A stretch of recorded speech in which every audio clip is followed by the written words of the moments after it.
bah nous on n'arrête pas, hein, ça c'est clair, ouais. C'est asticage, vérification, changement, les modifications pour demain, les roues, les boyaux, les braquets, les compacts. Ouais, c'est. Ouais, tout vérifier, ouais. Tout vérifier. Les courses comme les rechange 1, rechange 2, c'est la totale quoi.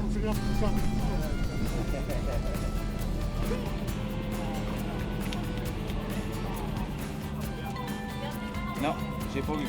Pas vu, pas pris.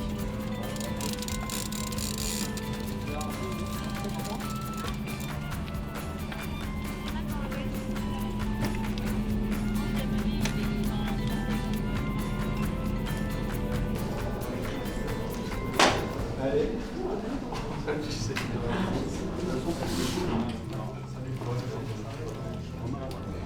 Ça fait du bien. Non, du tout, question. Le tour, ça met en avant un point complet. C'est d'être cartésien et de voir au jour le jour. C'est pas mon exercice préféré, hein. Je préfère être sur le vélo. Maintenant, ça fait partie du jeu et c'est sûr que voilà, je commence à avoir l'habitude. On ne retrouve pas du tout le niveau à répondre à quelques SMS. Comme tout le monde, on a eu en tout dans l'équipe 12 chutes depuis le début, donc plusieurs sont même tombés plusieurs fois. Et la chance qu'on a eue, c'est que ces chutes n'ont pas été graves pour nos coureurs, sauf pour 2 coureurs qui ont eu des chutes à grande vitesse. Ben Gastower, qui a probablement une fracture de côte, mais c'est assez peu gênant pour l'instant, donc il continue. Et puis on a également Johan Van Sumeren qui est tombé à 80 km/h, qui a par chance rien cassé du tout, mais il a des contusions multiples, des plaies multiples, y compris dans le dos, y compris sur le genou. Et le problème actuel, c'est que son genou le fait un petit peu souffrir, est un petit peu gonflé, donc on s'attache à lui faire des pansements régulièrement tous les jours, à faire dégonfler son genou avec du froid, etc. Et pour l'instant, ça se maintient, on va dire. Et vraiment, demain, matin, ma vie. Bien. Le ski par chez nous, c'est quand même extraordinaire.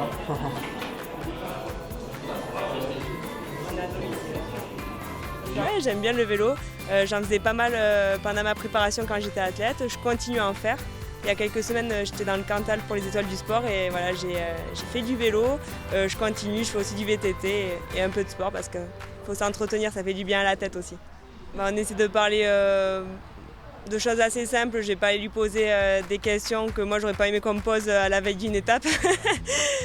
On a vu une belle équipe durant ces 8 premières étapes et c'est plutôt encourageant pour la suite. Je pense qu'on aurait signé pour avoir un tel bilan au départ d'Utrecht. Et en plus, cerise sur le gâteau, une victoire d'étape avec Alexis au Mur de Bretagne. Donc voilà, effectivement, un bilan très très satisfaisant. Ouais, ce qui me vient tout de suite à l'esprit, c'est le contre-la-montre par équipe d'hier, hein, où la crevaison nous a coûté cher, une trentaine de secondes de perdu. Voilà, donc c'est surtout ce petit point que je retiens, la frustration. À l'arrivée hier, il y avait 2 sentiments. Le premier sentiment d'abord d'avoir fait un bon chrono, mais tout de suite derrière, cette frustration de se dire et alors sans cette crevaison, qu'est-ce qu'on aurait fait? On aurait sûrement fait 8e, 9e, avec une trentaine de secondes en moins. Et ça, pour nos 2 leaders, ce sont des secondes importantes. Dans 15 jours, aujourd'hui, j'espère qu'on n'aura pas de regrets par rapport à ces fameuses 30 secondes.